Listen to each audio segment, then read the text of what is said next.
Molly Shannon is returning to Will and Grace this season, reprising her Emmy-nominated role as Valerie Bassett on NBC's Revival. In addition, white-collar alum Matt Bomer, who was cast for one episode this season, will be returning for 3 additional episodes as Will's Eric McCormack, suitor McCoy Whitman. Shannon originated the role of Valerie Bassett in a 1999 episode of the hit sitcom's original run.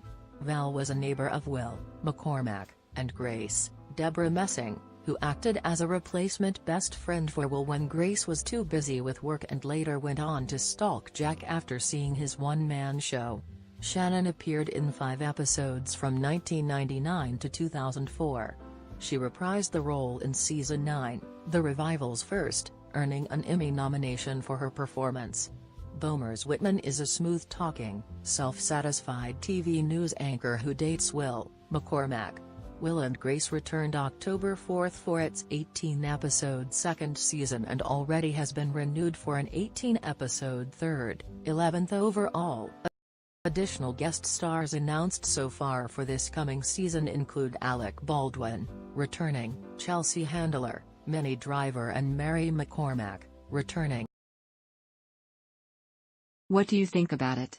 Share your opinion in the comments below the video. And also subscribe to the channel not to miss new, interesting videos.